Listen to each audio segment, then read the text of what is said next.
Hello and welcome to another edition in Between the Pages of James Lott Jr. I'm James Lott Jr. from Between the Pages here on JLJ Media, my online network here on YouTube. So while you're here, go ahead and subscribe. Hit that button. It's down here somewhere. I always point the wrong spot, but it's somewhere down there. And go ahead and please be kind, rewind.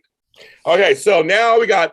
Now I try to bring you people from all walks of life, and I say this all the time. I did a show this morning where I talked about liking that I have people in my life that are diverse.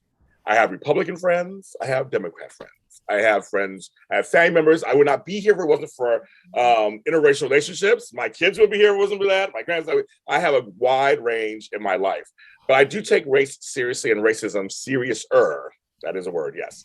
I do have a degree. I do have degrees, folks. And I saw this book came to my attention a few months ago, and I was like, okay, a white guy confronting racism. That's like his handle on stuff. And I was like, let me see. Let me check him out. But I read this book, and it's a white guy confronting racism, an invitation to reflect and act. Even from what's about the cover, why he chose the cover, it's interesting. He is on the back. He's on the back. There is in the back. One and a half. And we're going to talk about this book. And seriously, folks, I read it. I have notes. I'm going to tell him how I feel, and he's going to tell me how he did this. And we're going to get into the making of the book, why, and also the stuff that's in the book. So sit back, everybody, get ready. And on this show, everyone is welcome. I'm inviting him into my home, so to speak. Well, literally my home. So everybody talks with respect. We just go back and forth with ideas. And that's what we do here on JLJ Media. Help me welcome Jared Karol with a K, not a C. That's right. Thank you. Great to be here, James. Nice to meet you too. I know that's my little intro. I do my little intro. But thank you so much for all that. And yes, so I read the book, folks. I read it. I read all my books, every single book that I do. I don't endorse or read anything unless I read it. I'm going to apologize to you because I'm also an author too. I've dog-eared pages, but you know, I really was into it.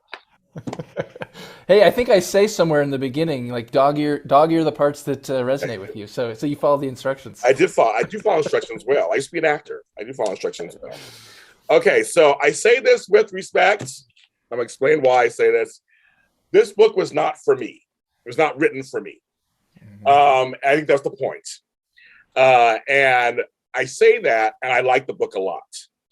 What I think you did very well is you seriously captured all the scenarios, all the different feelings, all the situations that myself and others like me go through or can go through.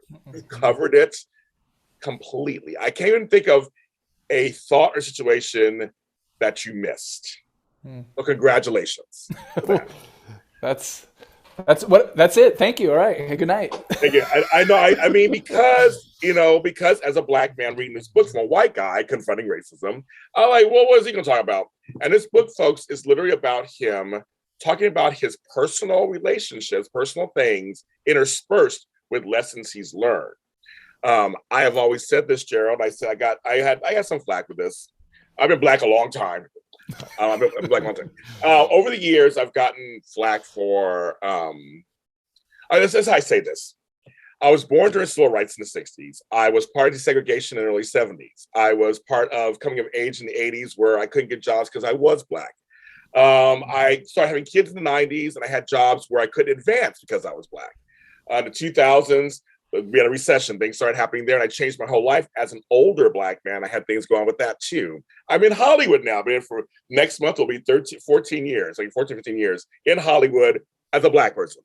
So for me, racism, race issues, all of that have been prevalent my whole entire life. And you literally cover so much of what we go through as people, as black people and people who are otherized. I mean, you really capture that, and very matter of factly.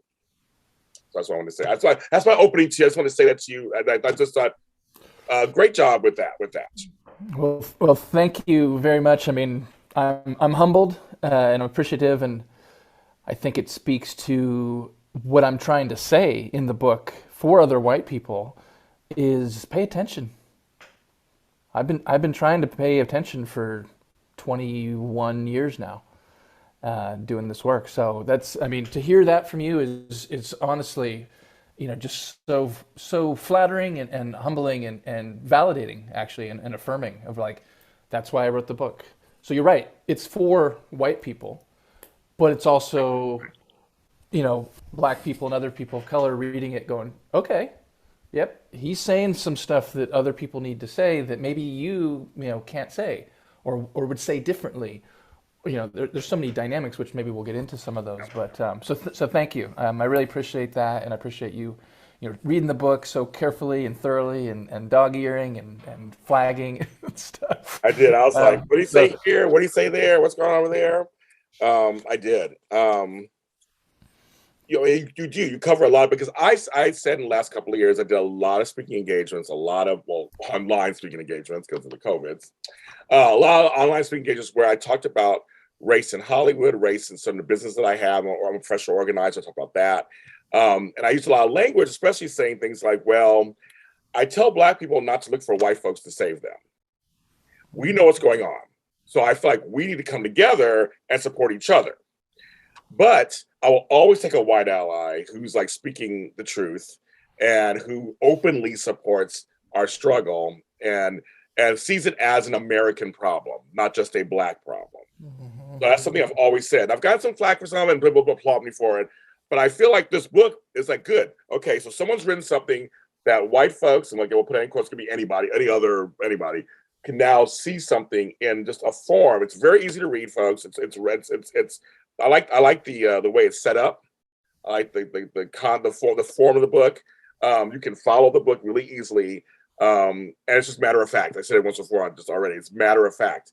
I think that's what should be passed out to people. It should be passed out in schools. It should be passed out in places. And so for me, I was like, yeah, he's doing one thing, I'm doing another, but it's still the same.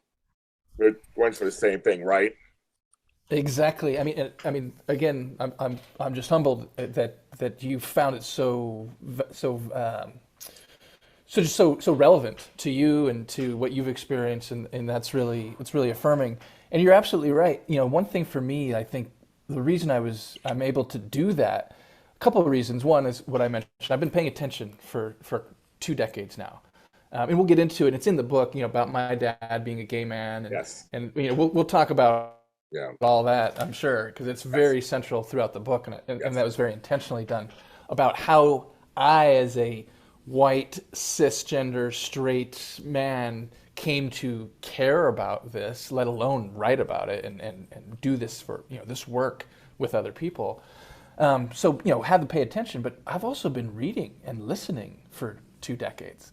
I've been immersing. I've been intentionally not interested in white solidarity. Now, I'm not saying like screw you white people. I'm just saying, hey, like I'll be friends. We'll hang out with anyone. But here's what I'm about. And if you're about that too, then cool. Let's hang out. And if you're not, well, okay, let's talk about it and see what we can. So I don't have this kind of, this like I have to protect, my whiteness or my white friends or my, I get it, right? Like the world is white. Like I walk around this world with lots and lots of privilege and opportunities that other people, not like me, don't have. And so, bringing that awareness, it's not a big thing for me. It's not like a discomfort anymore. And I think it is for a lot of people. So with this book and the work I do, I'm trying to kind of bring people along. Say, hey, you can do this too. You can be this too. You can drive change too in your communities, in your neighborhoods, in your workplaces, in your kids' school. Wherever your spheres of influence. And there's just a couple little things that you need to shift and evolve that can get you there a little bit quicker. So In this book, you kind of state, it's a journey. It is. It is. You don't learn overnight, right? You don't get overnight. Nope. You got to unlearn stuff, right? Totally unlearn and and I say it throughout the book, in different ways. White people are always asking like, what can we do? Which is okay, cool. Like you want to know what to do, but stop asking what you can do and ask like, who do you want to be? What kind of white person do you want to be in the world? Just in general, but vis-a-vis racial justice and injustice and inequity. And if you kind of, land on that, then you're going to figure out what to do. You're going to figure out what you need to do, who you need to talk to, what language and history you need to learn, et cetera, et cetera. And you're right, it's not going to like just someone like me or you or anyone's like, here you go, read this, and by next Friday, yes, it's like, no, it doesn't work that way. No, So there's a lot of things that are very ingrained. You know, you talk about emotional labor, which it's a big thing I talk about in my mm, practice. Emotional labor, there's generational trauma. There's all kinds of stuff that on both sides we were fed all this stuff that's just normal. It's normalized that even myself, I had a situation when I was younger when people would say, James, I don't think of you as black. I thought it was a compliment. I thought it was a compliment. yeah, I was like 18 years old going, oh, they see me for me. And I realized that's not what they're saying. yeah, So it's things yeah, like that. Even us, some of us black folks are falling into things that we just don't. I mean, we just don't realize it. I mean, so on both sides of the aisle, it's like we have to kind of untrain, unlearn, and figure out it's a lot of sameness. We have a lot of sameness. We want the same yeah, 4 or 5 things. We want a good relationship or good sex, one or two, or we want or love, or we want a good job, we want money, we want food. I mean, there's some things that we all have in common. yeah, That's why I said I feel like your book is saying, this is an American issue. This is a worldwide, but like this is about we're talking about. I'm just here in America. It's an American issue. All history is American history. It's not just hmm, Black history. It's American history, and that we need to somehow unify that and understand. And your book's like, here's some steps to understanding how I came to be. yeah, It's funny you have the whole thing about your gay father because that's a whole other story too. That's on the show. But the gay struggle versus the black struggle. That's a whole, that one already. You know that one already. It's a whole other. There's yeah, similarities, there's parallels, but yes, I know there's as part of the alphabet mafia myself. It's a whole different, yeah, it's a whole different thing. When we get to that, but I like how you use that as your point of sphere of reference of how you start to come to be the last couple of decades. yeah, Were you yeah. afraid to do that at all, or was that the through line that held you together as you're writing it? Yeah, I think the latter more. So, and I say this at the beginning of the book, so it's not like a spoiler alert, but like how this book came to be, I'm pretty active on LinkedIn. So about 2 years ago, yeah, like December of 2019, I actually had I was looking for a job. So I had this long-term contract that ended, and I wanted a job. So I hired this resume coach, and he helped me with a bunch of things. And so we get kind of my positioning me to start looking for jobs. And he says, "Hey, how come you're not writing anything on LinkedIn?" I'm like, well, making excuses. He says, "You got something to say?" I'm like, "Yeah." He's like, "Open up your laptop and start writing." I'm like, "Okay." So I bust out a post in 5 minutes. He's like, "I want you to write a post a day until you get a job." I'm like, "Done." So I started writing. And then, I was applying for jobs and having interviews. This was like January, February, March of 2020. And then COVID hit. So everything went to hell. Yes. Right. But I just kept writing. And I didn't get the job, which was fine. But I just kept writing, kept just kind of, sharing my story. And it wasn't like I had never done that, but I hadn't done it as consistently and as intentionally and purposefully as I started doing. So, I mean, literally all of 2020, I probably wrote 300 posts. And so when people are like, write a book, I'm like, okay, well, sure, well, I don't know, right?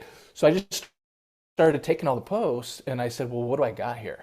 And that's where I had that didn't make it into the book. I had about probably 30 or 40 vignettes that were specifically about my dad and about kind of more the LGBT stuff, less about race and racism and social justice, or, kind of racial justice. And I'm like, okay, this stuff's got to be in here, but it didn't quite fit. It was like it was gonna make the book be too many things. So I'm like, okay, but I got to bring my dad into this because he's like why I do this work. So that's where, if you probably noticed, and for those who are interested in reading the book, like the intro stories are a little bit longer narratives, and a lot of them, not all of them, but a lot of them are about like my dad, my relationship with my dad, how I came to understand him and his story, and him being a gay man, and him being HIV positive, dying of AIDS in 2000. Um, and so you're right, like that. You're just like, well, what's that have to do with racism? Well, nothing and everything, right? So like for me, I say I was born in 1973, right? And I say, I wouldn't be here. I wouldn't exist if we lived in an equitable world. Because my dad was a gay man, but he couldn't come out as a gay man because he could, I mean, right? You can't come out as a gay man in 1970, 70. Well, you can, but it's dangerous, Yeah, you couldn't in the '80s. You wouldn't have to. There's also another story too. Yes, right? yeah, And you could, but you so, couldn't. so he married a woman, and they had a child, me, Yeah, yes, and then finally he goes, wait a second, this is screwed up, and boom, and he comes out, and then he tells me that he's gay when I'm 14 in the late 80s, so that was a whole kind of mind, thing to figure out, and so there's so much more and we could talk for hours, but basically like it became about I don't want to be that guy anymore who doesn't care, who doesn't know, who isn't interested, who doesn't learn, who doesn't grow. And it took my dad dying. I was 27, where I was finally like, all right, Jared, like you've been exposed, but you haven't really, delved into this. And so when he died, I'm like, all right, I'm changing. And that was 21 years ago, and I've been on the journey ever since. yeah. And one of the things that I like the titles of this book, because I want people to read this book. Um, that the wording is very good. It's very good. Good. You know how language is, and Mhm. especially in the social justice circles, there's a certain language. So, and I love that the titles are good. Like titles like "I'm not normal, I'm white." When I saw that title, it really hit me because it was like where everything that's seemingly normal is considered white. Mhm. Like we Mhm. just, I mean, in movies and everything, it's like it's everything is just, we have to people of any color or anybody who's not white has to find themselves somewhere, and most of the time we don't, and so not reflected, and we have to just accept this is what we get. So there are Yep. a lot of movies who go, you like that movie? You go, for some reason I grew up with that movie. I kind of like it. There's no black people in it, but I loved it. I can't help it. I love that movie. I love it. Then a West Side Story comes out. I'm like, that's my people. Oh my goodness, I love it. No, but I like that title was so much to me of like, I'm gonna tell you some of the other titles too, but that one I really just it hit me a lot. Another title I liked is Interconnected Lenses. A word I always use. I tell people I'm seeing this through my lens of blank, blank, and blank. Mhm. I like that, of course. Um, Conflating dialogue with debates. Mhm. Self-explanatory, folks. If you know what conflating means, look it up. Um, Self-actualization alone is not enough. That one hit me too. Mhm. Like that one. The alternative is silence. That hit me a certain way too. I was like, yeah, right. If you don't say nothing, I mean, I just, it's yeah. Um, the beauty that comes from truth telling. There is something about it. It's scary. It's can be nerve wracking, be nervous. But when you say it and when you live in it and when you express it and when you are it, there is beauty in there. There really is, no matter Mhm. what it is. And I tell people all the time, be you. I mean, whatever you is, I know my language, whatever you is, that's what you should be that and fully embrace what that is. And I think I like that one. And of course, the last one that really stuck out with me was, of course, it all begins with curiosity. And I think that's something that my life is full of curiosity. That's why I've done 10,000 things. I do all these stuff because I'm curious to learn. Like the education should never stop, right? As long as you're alive, should never stop. Now, you're saying yourself, you're not saying you're done now too. I know everything about racism, I'm done. You're not even saying that either. This is a snapshot. This book is a snapshot, right, of what Exactly. last couple of decades, right? Yeah, I mean, this is I love this conversation, James, because you're sharing things back to me that I'm hoping that my intentions were for readers, and you're sharing some of these, like, oh yeah, like that's what I wanted people to think, or that's what I wanted people to think about, or at least explore. So thank you, and you're exactly right, and it's weird. I mean, for those who've never written a book, which was me before this, Right. right? Like, Yes. so the way this was written, all these posts from LinkedIn, and I call them vignettes. So all these titles, most of these titles you're referring to, they're these little, 200 word, Yeah. or little posts. They're kind of little, mini essays, if you want to think of. I almost think of them as like poetry, almost, right? Mhm. They were written as snapshots, right? As relevant and timely in the time they were written, but also evergreen, Yes. So yes, I mean there are vignettes about George Floyd, about Ahmaud Oh yeah, Arbery, yeah. about so it's about Amy Cooper, right? There's stuff in there that is kind of, time, but it's also it's going to be relevant next year and 5 years from now and 10 years from now. I think and I hope. And to your point, even since the book was finished, which was a good 3 months before it actually published, even since then, like the last 6 months, like I'm learning and growing, and I even have shifted some of my thinking that's not captured in the book, and I'm okay with that because, as you said, like you gotta publish the book at some point. You But can't you're right. just You can keep keep going. going, right? You keep going. And You know. so that's exactly right. And I think that's okay because that means, all right, well, maybe there's another book in a year or two with a different angle or different, expanded or who knows what it is. But, I'm really interested in, and I say this throughout the book, like this isn't a how-to book. No, it's I'm, not. I'm not an expert. I'm not, I like to, I used to be a sixth grade humanities teacher, and I taught a social justice curriculum. And I'd study, or we'd teach, ancient civilizations, India, Yeah. China, Egypt, all the things, right? And so one of the key concepts that I used to teach, which I really loved, was the yin yang theory from ancient China, right? So, and we didn't go super deep, but deep enough where it's like you have these like complementary forces, right? Day, night, whatever, light, dark, all these different things that they're not opposites. No. They're complementary. And so I think this book is the yin yang of I'm going to challenge you, but I'm also going to support you in your journey. I'm going to challenge you to think, to change, to be better, to grow, but I'm also going to support you in that. Because I think sometimes we can be too heavy-handed, but then also sometimes we can be too coddling, and I don't want to be either. I want to be, hey, you're going to do this because you want to do this. I'm just here to help you maybe bring some stuff out for you to think about. Yeah, no, you. Yeah, it's. I don't feel like you're condescending to white people. I don't feel like you're overly preaching. I tell again, I use the word just see matter of fact, just like. And so here's some things that you may want to look at that you think is going on. You don't know what's going on with you. For example, like I had a dog eared this one, but this one, where is it? Because I went through this myself. So some of this book was triggering for me a little bit because I went through it. I can imagine, yeah. Yes, there's the one with the Kappa thing you do at Rhonda. I have a dog ear, but I applied it to many jobs I had where it was like, James. Okay, let me tell you a little quick story. This is what triggered this one. Back in the 90s, I was living in San Francisco. I lived there for 16 years. I lived all over the place. I lived in San Francisco for 16 years back in the 90s. And I was working at a place called Headlines. And it was like a clothing store, head shop, whatever. It was all kind of stuff. We called it a gay mart. It was like Kmart, but it's Target, but it's gay stuff. I don't know. And Levi's jeans. They did it all at the same time.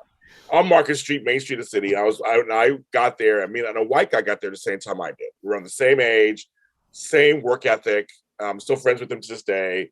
And when it came to promotions for management, they gave it to him and told me, "Oh, just we love you. Oh my God, we love your work and your work ethic. You hear me?" Listed all my like accomplishments, which you go, well, then I should be the manager.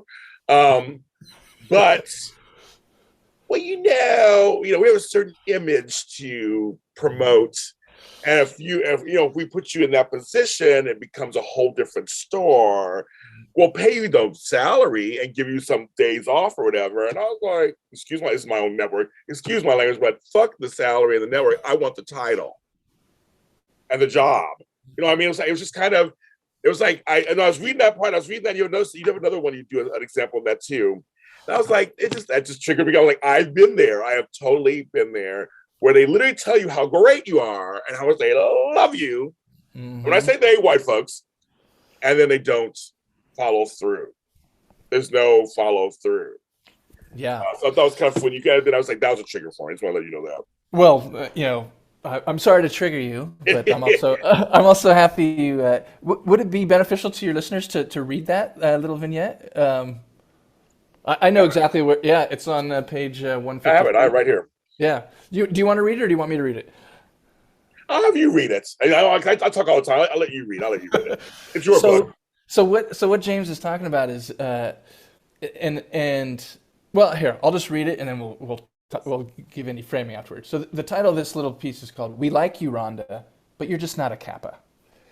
A lot of white folks think racism only comes in the burning cross variety. Obvious, hateful, aggressive, murderous, easy to identify, condemn, and unite against. But actually, most racism comes in the sorority variety. Yeah. Not always easy to identify, condemn, or unite against. Chris Rock defines sorority racism like this: "We like you, Rhonda, but you're just not a Kappa. Kind, polite, courteous, friendly, smiley, and racist. We like you, Rhonda, but you're just not leadership material. We like you, Rhonda, but you're just not a culture fit. We like you, Rhonda, but we think Jim should make the presentation. We like you, Rhonda, but our lunch table is full. We like you, Rhonda, but you didn't get the promotion." Sorority racists equate being nice with not being racist. Sorority racism is difficult for people who don't have racial fluency to recognize it as racism. Sorority racism is easy to participate in and just as easy to explain away. Sorority racism is gender nonspecific. Sorority racism preserves white supremacy. Sorority racism thrives in professional, political, and social context because people don't realize or don't care that they are perpetuating sorority racism. I think we should file a class action lawsuit against the Greek authorities. Yes. Hmm. That is so important for people to understand that it isn't always the most obvious, loudest, like I said, hateful thing. It's that where they're smiling in your face and they're saying, yeah, it's just, we're not hiring at this time. And my friend goes in who's white, gets it right after I do. I've had that before too. Or we're just not really sure. I mean, you're really tall, and we're just not really sure if that's something. I've actually had that told me too before. But then you look around and see. I invite people also when they hear this that to start looking around and seeing what's going on around you. Are there any Black folks in positions of management? Are there any Black folks in the store? I mean, are there any Black folks at the table, so to speak? At the lunch table that's full. Like it's like now we invite you to go from there. You recognize that could be racism to now go a little further and go, what is happening? Yeah. Those eyes even wider. I love that. When I'm wider. Yeah, and that piece was in a section in the book called "Confronting Racism with Irreverence and Satire." Yes. Yes. So if you would have known me, James, 10 years ago, man, I was a sardonic bastard. Yes. Yes. So but over the years, like a few things have still kind of stayed on.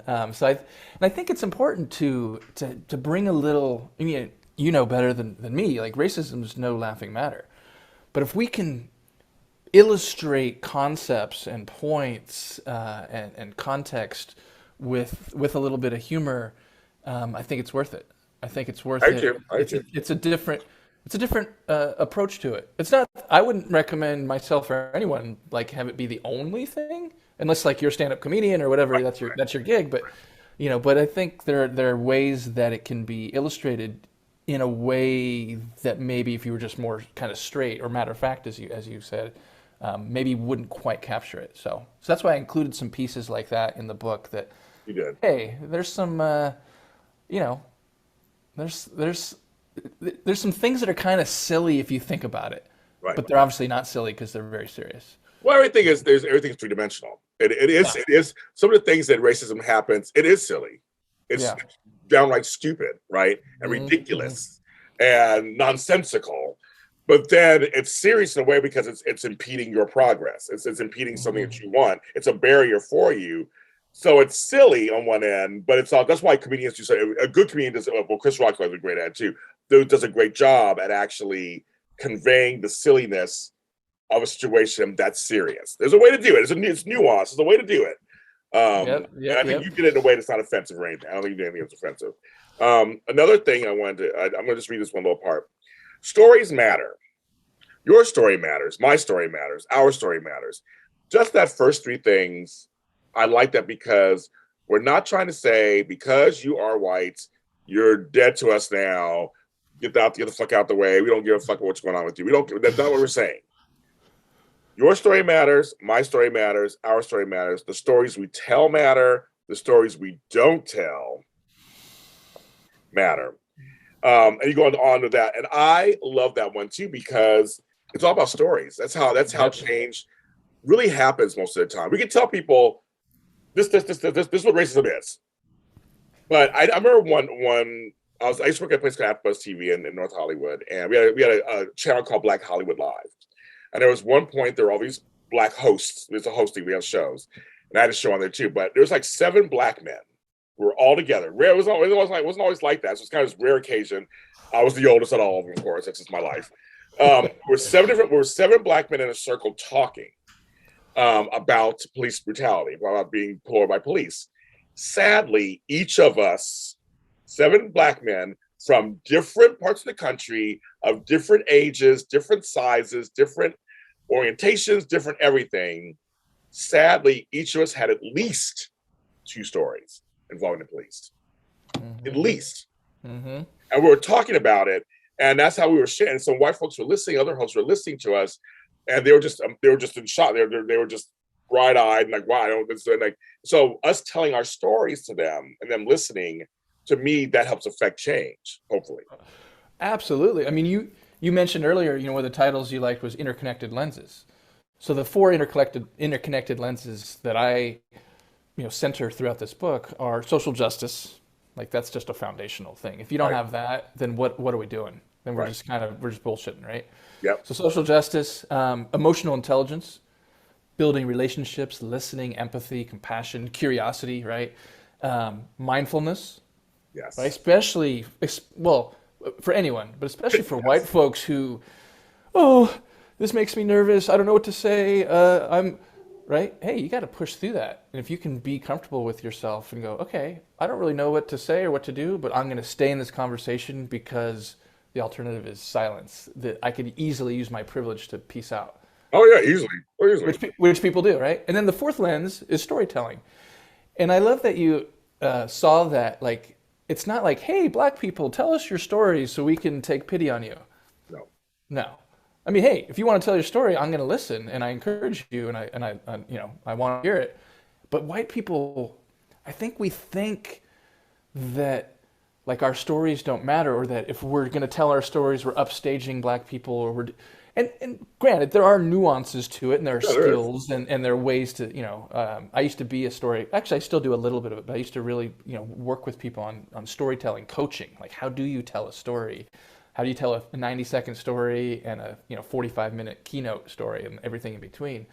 So we have to tell our stories so that other people see our humanity, see our vulnerability, see our sloppiness, our messiness, right? Our just our realness. And so that's what I've tried to do throughout the book is tell these stories of like who I used to be and what I used to think and why I don't think that anymore. Not like, rah, rah, rah, Jared's the hero, but it's like, hey.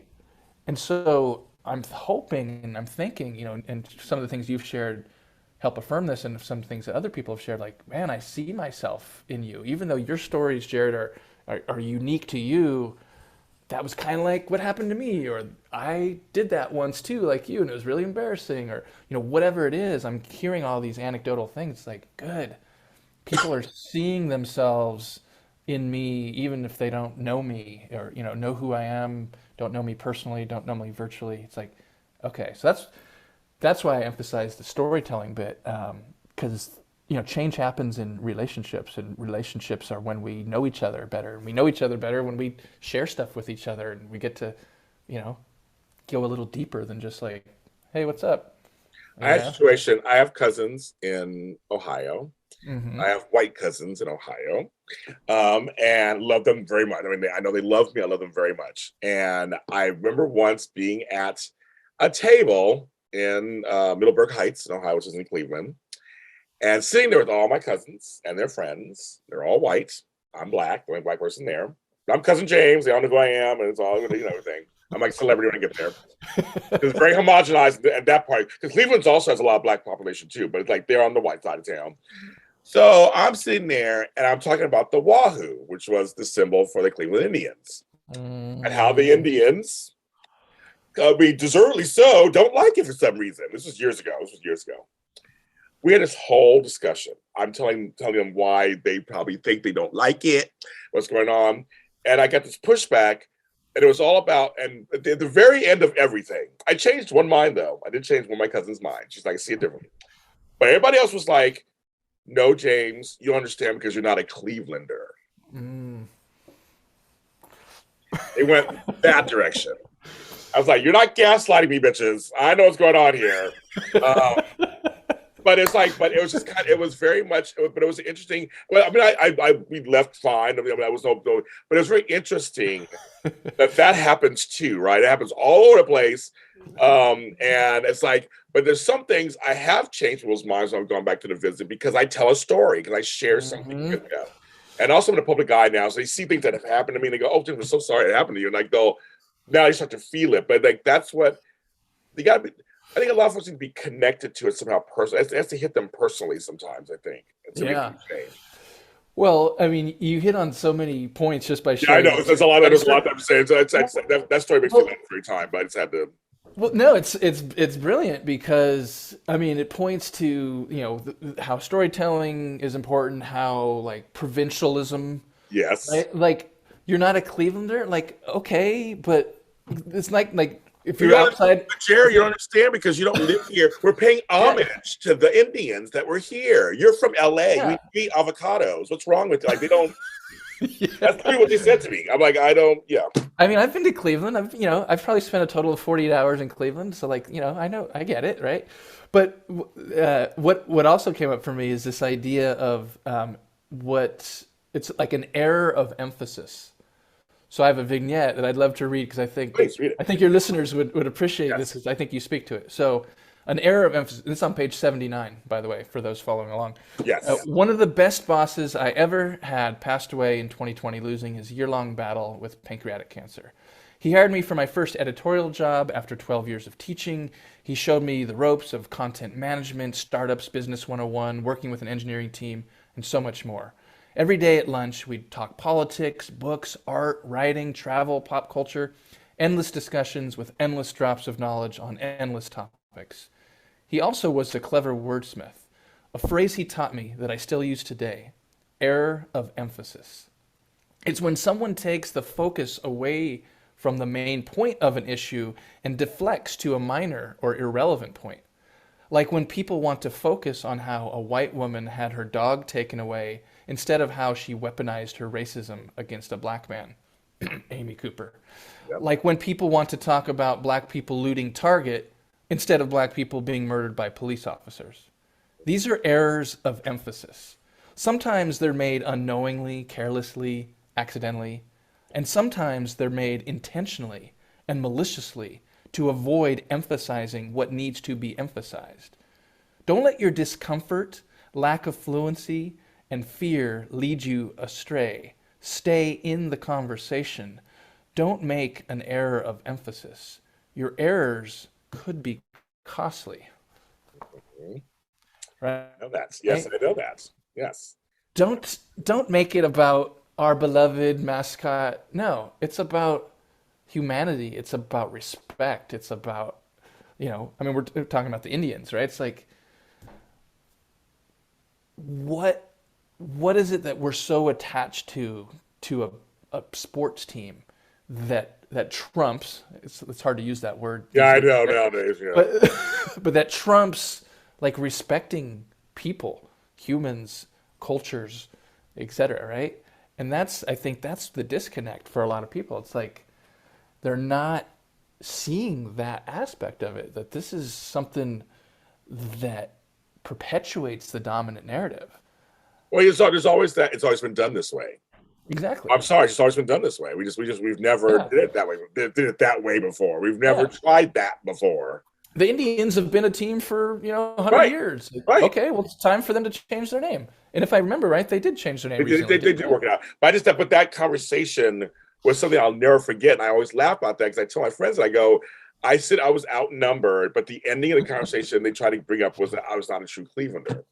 Now it's like that's really, I think that's, okay. I come from South LA. I live in Inglewood, California. I'm from South LA. The riots are right across the street from my house. The stores were burned down, and I was like, let's not talk about why they're burning down their own neighborhoods. Yes, I agree, it's not a great thing, but let's talk about why we got here. Let's not deflect. That happened again recently, of course, last year. Like, stop deflecting of like, yeah, that's horrible. I don't agree with that. I think it's that part is. I mean, I'm like, yes, it should be, but I understand their anger and rage. I understand why we're there. So let's kind of focus on that, so that doesn't happen again. Right? Yeah. You don't want that to happen. Let's work it out. Yeah. I mean, I talk about that in the book. That was my freshman year in college. And I went to school in Santa Barbara, 100 miles up the coast from that. And I mean, I know about it now, but at the time I was like, what is this? Like, I don't care about this shit. I just want to go drink and play lacrosse. Right. Of course. Because I was 18, almost 19, and it's like, but I look back and I'm like, man, what a time, what a missed opportunity. So much of my work now is like, it's not guilt, but it's like awareness of like missed opportunities to learn, to connect, to build relationships, to find love, healing, liberation. Like I didn't care about any of that. I didn't know about any of that for so long. And then once I kind of realized, I'm like, wait a second, I don't want to miss out on that anymore.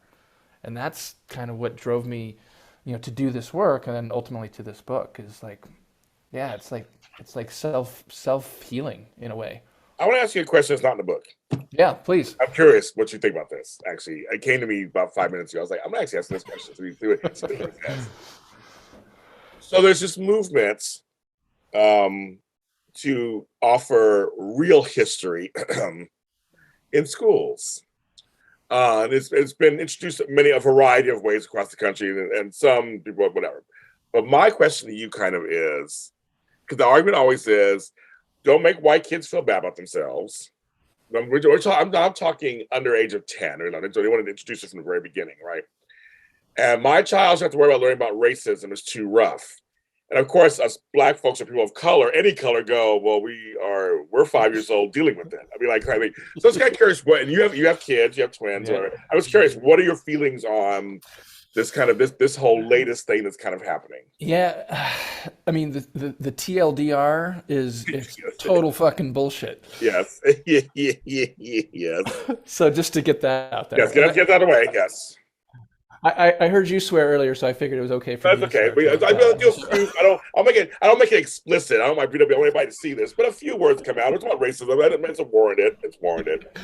But the longer version is, as a former teacher who taught social justice stuff, who taught, about transgender kids and issues, who taught about racism, about sexuality, who, all these things.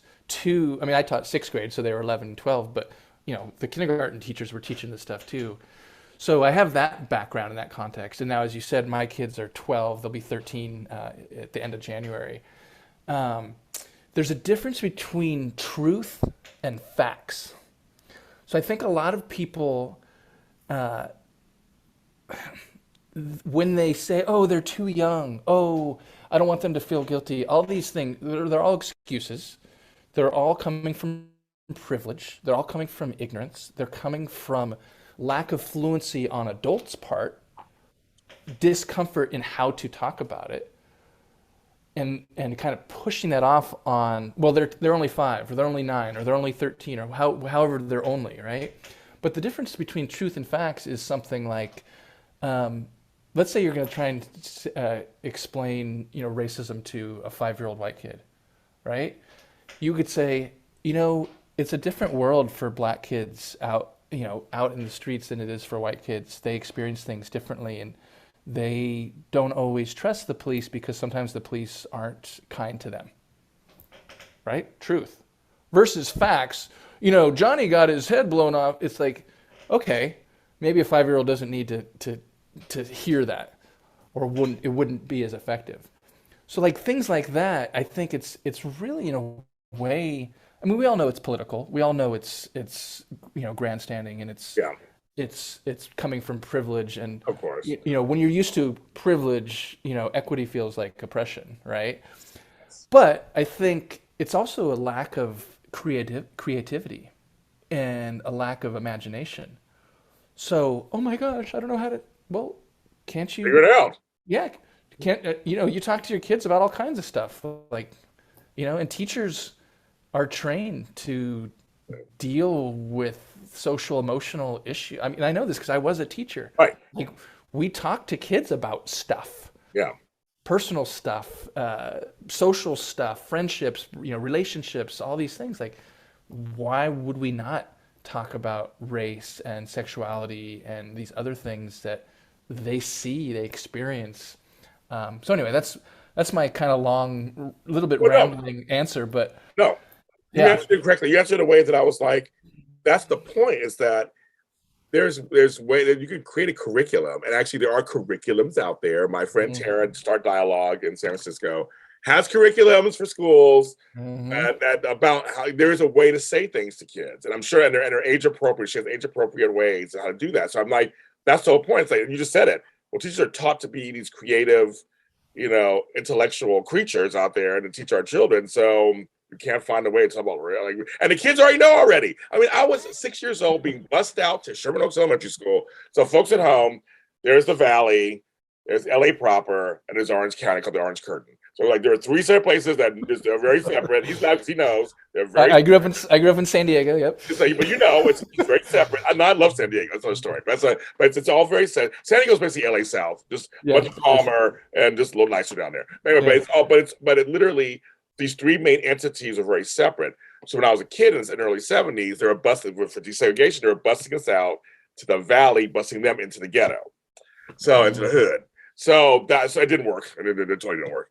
But I would go out there, and we occasionally would have like after school stuff or night programs. I was always involved in there. Imagine me, Jay. I was always involved in everything. How I was now is how I was then at 5. It was the same thing. 6 years old, and they would go, "Why are your parents doing colors?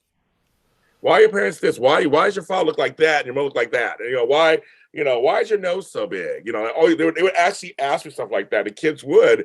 And I was like, they know race. They know what's going on some level. So now it's our job. My parents sat us down and it was like at 6, 7 years, 8 years old going, okay, here's the deal. Yeah. Now, it was a little, back then, they use other language and stuff that we don't do that nowadays to the parents. But back then, they were very real about who we were at that age. It traumatized me a little bit. I had to come away from that a little bit. But I feel there's probably other ways to do it too now. There's language to use and stuff. But I mean, we were young. Yeah, I mean, I didn't get any of that. That's the thing. Right. And so, because I didn't need to, Nope. I didn't need it to survive. Right? I never had the talk. I never had. I like you said, I like you put it in quotes because we all should need it at some level, but you're right. You didn't need it because you were white with on top, so to speak. Yeah, I mean, and I grew up poor, so it wasn't like I was this rich white kid, but I was still a white kid. And white, and that's why I have that piece at the beginning of the book. I'm not normal, I'm white, because it took me 20 plus years to understand that, oh, actually, I'm not normal, I'm white. Like whiteness, that's the pervasive of whiteness. It's like we don't even think about it. It's just what is. It's normal. But folks always say, like you say, well, I'm poor. Like that's Yeah. the marker. Like so privilege, they think privilege, I tell people they look at money as privilege. They don't realize emotional privilege and sexual privilege and employment privilege, and just like they don't get that part. It's just like if people just get privilege equals money. So if you're poor and you're poor, but if you're a richer black person growing up, they see that, and we know we're still black, whether we have tons of money or not. Even Oprah got stopped one time in the store. It's like, but a lot of white folks still equate that. Isn't that funny? They equate it's money. Well, it's one example of privilege, right? Right. And I mean, LeBron James still has the N-word written on his gate. Right. It's like, Right. I mean, he's probably, one of the wealthiest black You can people. buy and sell both of us twice over, 3 times over. Trust me. Well, it's interesting. I mean, back to your thing about kids, like, I don't know if you've seen the Colin Kaepernick special on Netflix. Of course I did. Of course I did, yes. Yeah, so I figured you had. So we watched that as a family, my wife and my kids, and Okay. it was awesome. Mhm. And I had to pause a few times to explain some concepts, but my kids are 12, and they're two white kids, so I'm I wonder, like, am I doing enough? Are they I getting ask you it? that because that's Like, my phone. Was like, how are you instilling in them?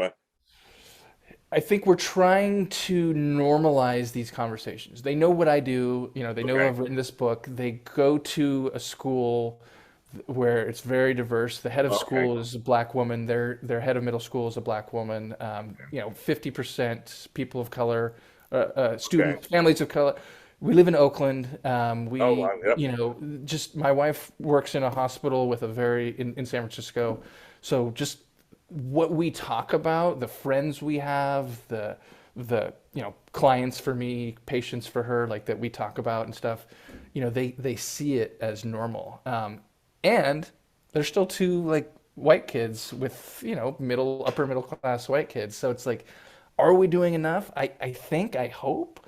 And now that they're getting a little bit older and we watch things like the Colin Kaepernick and they're starting to ask questions and comments, like, okay, I think they're getting it. So trying to find that balance, like, do I shove it down their throat, or do I kind of just keep doing what we're doing and keep challenging them, as they get older? Because That's a tough part.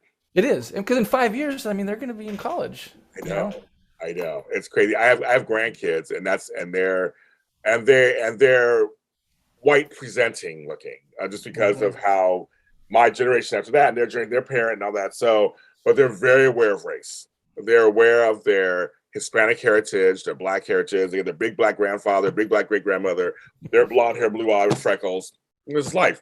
But also growing aside, my father's side family was Creole, so I have blonde hair, blue eyed Creole family members from Louisiana also. So the whole color issue, that's another story too. Um, but they're right. But my grandkids, I always tell them stuff. I say, your black side of the family, we go through it, and they know what's going on, and they know how it is, and they're teenagers now, so I can talk more to them about stuff. But that is Yeah. that weird balance, because you're being a parent or a grandparent at the same time. You have your social justice, where I'm an activist myself. We do all this stuff. What do you? How do you bring them in? How do you let them have their childhood on some level, but also Yeah. with them fully functioning, social justice aware? Well, I Oh, think that it's having the social justice lens. So, like, for example, my kid, he's just starting to collect records. I'm not a huge record collector, but I've got, I don't know, 100, what's wrong with 150. you? Yeah. Love music. uh, Love it. But anyway, so we bought him like a little turntable thing, and just to get him started, I bought him a couple things, stuff he listens to, and so I bought him a Thelonious Monk album. Got him, Oh, he was he plays piano, so he was learning like Billie Jean on the piano. oh So wow. got him Thriller, and he plays ragtime stuff, so we bought him Scott Joplin. So just a couple things to get started, and then just as he's like today, we were just record shopping, and he bought a Paul Simon album, Oh, okay. right, Graceland, Oh, and well, so. that's very interesting choice of all his albums. Yes. So it's like, okay, it's not like, well, Thelonious Monk is black and Paul Simon is white. Like, that's obvious, but it's like normalizing it, like, Paul Simon was this kind of hippie, but big star in the 60s who, just became famous. Monk, now we look at him and like, yeah, we know who Thelonious Monk is, but he struggled to like earn a living as like the best piano player in the world for 30 years. And so just pointing things out like that, and then like Paul Simon went to South Africa to record this album with black musicians, which in one way is admirable, but then it's like he was kind of got in trouble for breaking apartheid. So it's Yes. not really like saying like he's wrong or he's right or this. It's like just bringing these types of things into the conversations, so that as they get older and they learn, like that's normal. Like not just like, oh, I like Paul Simon or I like Thelonious Monk. It's like, oh yeah, Thelonious Monk grew up in New York and he got his license taken away 3 times for, and he couldn't support himself playing music. Like those types of stories, I'm always looking for ways to bring into the conversation. Frankly, because I think they're interesting, but also because they're important to understand, just kind of how different people live for different reasons. I was having a conversation about, and this isn't a music show, of course, but I always go all the time. I had a conversation about Blue Eyed Soul and racism. I had talked about that. We talked about how some of the artists back in the day, where black artists couldn't play it on radio. You wouldn't put them on 45s. I know folks know what those are anymore. These little discs, you put music on them. They had covers. They would be on the cover, and it just get played. But then a white artist would come and re-record it, and it became a huge hit. And you just mentioned a little bit about that. It was kind of one of those weird things that was happening in music and for a while. But then years later, you get like an Elton John or a Rod Stewart or a David Bowie or a George Michael or a Culture Club, where they have these soulful voices and actually appreciate those black, and then start bringing those black artists out to be recognized. It's a whole different story. And I thought that was a great thing of bringing down racism, was that a lot of them were saying, we got this start, and this song is from this person you probably never heard before in your entire life. Rolling Stones were that way. They pull people out from the blues and say, B.B. King, Muddy Waters, all these folks that were struggling because they were black. They were just as talented, or if not more talented, than their counterparts, but it wasn't normal. And I just think, so it's funny you say that with the kids, that's great, because this is part of American history. Yeah. And arts matter. Racism in arts is very important too, folks. I mean, it's just as important as racism in politics, racism in health, racism. I think I'm in the arts. We're in the arts. I'm in the arts. And I always tell people, we got to support the truth about the arts, and which painters and sculptors and dancers and tennis players, like it's important that Tiger Woods broke ground. It's important that this Venus Serena, that they broke. Like, you don't understand, people, this is how important this is. You and I know, because we're of a certain age. We get it. But it's important to know that these folks, how Michael Jordan was. Like, these are people that broke these.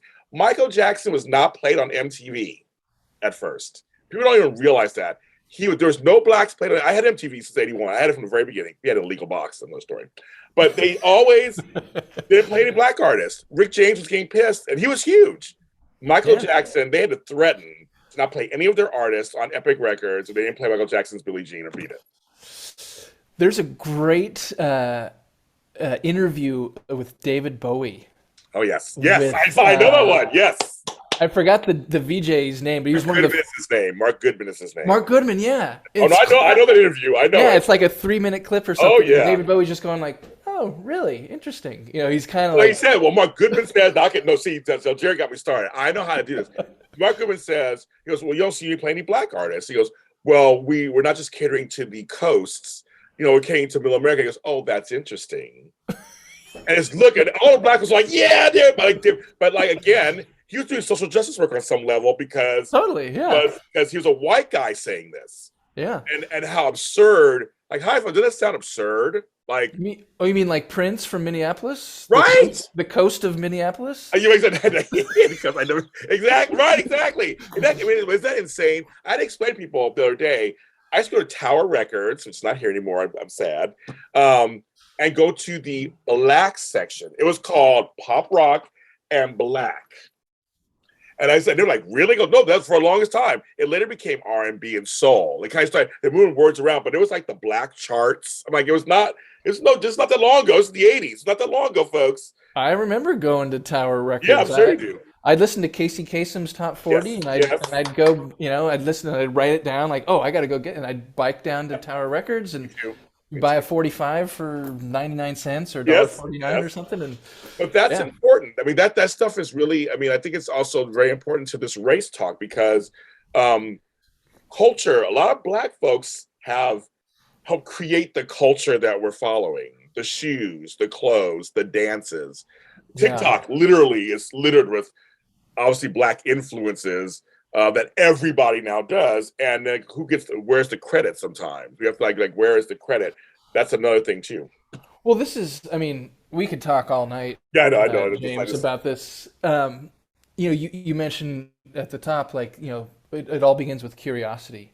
Yes. And I think that's an underappreciated aspect or lens to this work, especially for white people.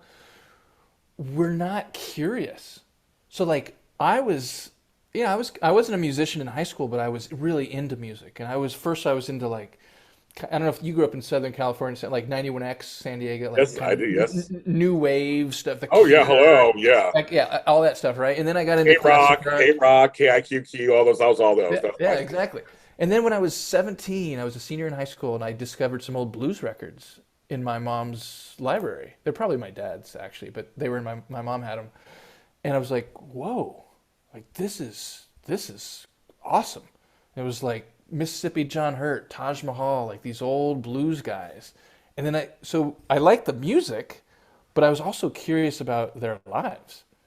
And so I'd read, I wasn't really a big reader then, but like I'm a freshman in high school and I'm partying and I'm playing lacrosse and I'm doing my whole jock thing, but I'm also on the side, like reading like biographies of Blind Boy Fuller and like all these, blues, Muddy Waters and stuff. And I'm learning like, whoa, this stuff is messed up. Like these guys were like professional musicians, but they were still picking cotton and cleaning, Yes. cleaning, you know, cleaning houses and, doing all the menial labor, for 20, 30, 40 years as they're like, the best musicians in the country. And then to your point earlier, it's like the Rolling Stones come along and like, I mean, at least they did give them a little credit, but they Yeah. still it's like, oh, here's this white, blues man from England Yep. and let's pay him, millions of dollars. Yes. So anyway, it was curiosity. And then I didn't have the fluency, like the language and the context enough, but I realize now, like that work I was doing, even though I didn't even know I was doing work, was instrumental to my understanding now and my appreciation now. And that's what I'm trying to instill, like in my kids and, any other people who are in my spheres of influence. Like, be curious. If you hear something, like learn more about it. Be curious about race. Be curious about racism. It yes, it's a charged thing, of course it is. Yes, it's a political thing, of course it is. But be curious about it. Learn about it as I don't want to say neutral, but as objectively as you can. And I think I've seen people do that, and I've also seen most people don't do that. Yeah. And No. Yeah. yeah, It's a tough thing. I was always curious. My parents were curious. My parents were hippies, and so I grew up all kinds of music. I grew up with everything. So people would ask me, "Why does your music taste so broad?" I go, "Because they play something. I was curious about it. I would want to know more about it. Let me hear that out. It was Peter, Paul, and Mary, or it was Donovan, or it was Jimi Hendrix, or it was Carol King. I was into all of that." And then, as I came of age, and we also listen to country. You mentioned I like bluegrass. I love Alison Krauss. I love Carolina Chocolate Drops. They're black folks. They are black hmm bluegrass people. Like people think black folks do bluegrass. I'm like, black folks did country also. It wasn't just Charlie Pride. Black folks, R&B and country are like twin strands. Actually, they came from the same yeah, place. yeah, Jazz was invented by black people. That's one of the latest. Jazz and rap are two things are the latest kinds of music that are new, that were new forms that were black folks started that. Yes, there's some hmm successful white people. I love me some Eminem and all that. I think he's very talented. But like I'm saying, but then let's not forget Run DMC. Let's not forget Curtis Blow. Let's not forget. So that's what I'm saying. This book is like it just brought up all this stuff that I think white folks need to just kind of put into context when it comes to art, culture, political. As we start to wrap it, I can talk to you forever. Right? I have to wrap this up. You have to come back on the show again. I'll talk to me another time again. But it comes to everything. We want to look at it in television, in movies, in representation. Who's a lawyer? Who's a gardener? Who's a librarian? Like, I think representation and equality should be across the board, everywhere. As a professional organizer, as a life coach, it should be so normalized that everybody can be anything, and it's not about anything. That when we get to, that's a utopian thing, my dream, but that's what I'm working towards. That just showing people that everybody's everybody, but our stories do matter, and you should see color. Don't say that. You don't say you should see it, but yeah. not as a hindrance. And if you don't think me as black, that's fine. If you don't think black is bad, if you think black is bad, and I'm not one of those Negroes, then we have a problem. I'm black. I'm many things, but I don't mind if you see it. And my big nose, my big lips, and my brown skin. I don't care if you see it or not. I would love for you to see it. Let's look at it. I see you as a white person. I see you as a ginger. I love that. I'm seeing it. But I don't. Yeah, my hair Yeah, it's little still bit. there. Yeah, it's I still got there some a little there. bit. I got some there. But Yeah, that's the whole thing. It's like I see you as you see me, but you see me as black and I yep. see you as white and. Well, and what you're talking about, James, is what we were talking about earlier. Like, it's a lack of creativity, it's a lack of imagination, and it stems from this insecurity, right? So if I say, "Oh my gosh, I don't really know how to talk to a black person. And do I mention that I know that he's black? Right? It comes from this internal dialogue. Well, my parents said, or this, or, all these histories, these stories, untold, told, dominant narratives, all these things. And it kind of messes with that where I can't just sit down and have a conversation with you and talk about blackness, whiteness, race, sports, politics, Right. music, kids. Like, but I think people need to do that work on their own where they have a level of comfort and a level of fluency. We don't have to be experts. You don't have to, be Ibn Kendi or, Hannah Nicole Jones. Like, Right. you don't have to be a scholar, but you do have to have some degree of fluency so that when things come up, you're like, oh, okay, I've heard of that, or I don't really know about it, but I've heard of it. Okay, I can stay in this conversation. And then afterwards, you go and you're like, all right, I got to do some research, and oh, okay, and you read a couple articles, you read a book, right? So it's all connected, but I think people stop where they're like, oh, I don't see color. This is BS. Critical race theory. I don't want my kids to learn, and then it's like it's done. And then there's the dominant narrative wins out, and that's why it's an ongoing struggle, as better than I do.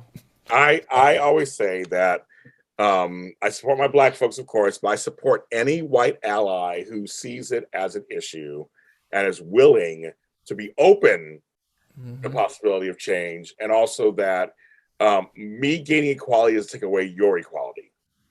I think people are afraid of that too. I'm like, it's like me gaining certain rights that are basically the same rights you have doesn't mean you'll have less. Exactly. It's an expandable pie. It's an expandable pie, Jane. We can share the pie. If it runs out, we'll just bake another one. Exactly. That's what I'm saying. We make the be creative, make the way, make a way, make a way. Yep. Right? Don't just accept things the way they are. And I think little by little, or doing little. I don't want to end this on a negative note. I feel that little by little, it's happening. There are some awareness things that are happening, and you are an ally. So I accept you into Yeah. the fold and part of my village. Well, But you are an ally, and so I really do yeah. sincerely think you're sincere behind your intention. And I just think that, and that to me, that's a start. That to me, that I openly accept that. Well, and I would thank you, and I feel welcomed and appreciated and valued, so and heard. Thank you. And I wouldn't, and I would think anyone who does this work, any sort of social justice, equity, community building work, if we didn't have, at least a little bit, if not a lot of hope, why are we even doing it? Yeah. If we don't think there's a chance that things are going to change even a little bit, even if it's slow, even if it's a little bit here and then not so much here, but then why are we doing it? I mean, I just read Just Mercy, Brian Stevenson's book, maybe 2 months ago, and it was Yeah. so powerful. And Yeah. he centers hope, and hope is kind of ridiculed I sometimes. know. Like, I well, know. hope, but and I get it, but you got to have hope because if not, then like, why are we doing this? So I always have hope, even nearby. I always have hope. there you go. Always have hope. Always. I had a hope. I have a black nutcracker. Um, so there. So, and to everybody who doesn't want to fight racism, get your shit together. There you go, James. There you go. Thank you, Jared, for talking with me. Again, you should need to come back on the show again. We need to continue this conversation. I want to add you to my rotation of people I bring on. Please, I'd love it. And let's continue this conversation. It's not over. Again, I say it's not over. And there's more questions I want to ask you, but I could go. I mean, I could do a 5-hour show. People will not watch that. So, but thank you. Tell folks where they can find your book, A White Guy Confronting Racism. Yeah, so it's available basically everywhere books are sold. I've been directing people to the website because then there are lots of choices. So just Tell me what the website is. yeah, a white guy confronting racism.com. Makes sense, right? Yes. And there I have links to, Amazon and Barnes and Noble and all those places. But I also have links, which I think this is really important for a white person doing this work, to support black-owned businesses. So you'll see links to, Marcus Books is up here in the Bay Area. Is a bookstore, and there are a couple other black-owned books. So, but it's really available all of it. I was kind of surprised to find like, oh my gosh, it's available in Australia and in the UK and Spain. I have a friend in India, and he bought it. It's like, whoa, it's all over the world. So it's really, go to any place, type in my name, Jared Karol with a K, Karol, or White Guy Confronting Racism, you'll find it. You can also find me at my website, jaredkarol.com. If people are interested in I do a lot of speaking, I do a lot of facilitating these conversations with mostly white people. Yes. Mostly in corporate spaces, but also in some schools, like some parent groups and some teacher groups and stuff too. So yeah, those are where you can find me. I am on Instagram at a white guy confronting racism, but I'm really active on LinkedIn. If you just search for Jared Karol, you'll see me pretty much at least 3-4 times a week posting and raising a ruckus. Yeah, raise that ruckus. Keep doing it. Keep doing it. Keep doing it, Jared. Thank you very much. Yes, I'll put all those links in the bio below, folks, out there, so you can actually just go and copy and paste and do that. But I suggest get the book. Get the book. Read it. Like I did. And I got it. Just read it. Just read it. And see what may happen for you. You may have some epiphanies in there. And like I said, I read it. I enjoyed it. I like the form. I like the way it's a structure. And it's really well done. I'm James Lott Jr. And of course, this is the end of the year. This is the last show of this series of the year. I thought I put it on purpose to end it on this kind of topic because lifelong fighting racism is going to happen the rest of our lives. But I want to tell everybody, thanks for watching the show for the last 3 years. I think it is 3 years I've been doing the show. Thanks for watching, making it a hit on my network. I'm going to continue to bring you people. Jared will come back next year. I'll bring people who are talking about something real, and they're writing books that actually mean something, and they can help affect positive change in the world. And that's what I'm trying to do myself every day. You guys watching and listening to the show tell me that I'm doing that in some small way. So thank you very much for that. We're all James Lott Jr. is sold at James Lott Jr. on all social media platforms, even on TikTok.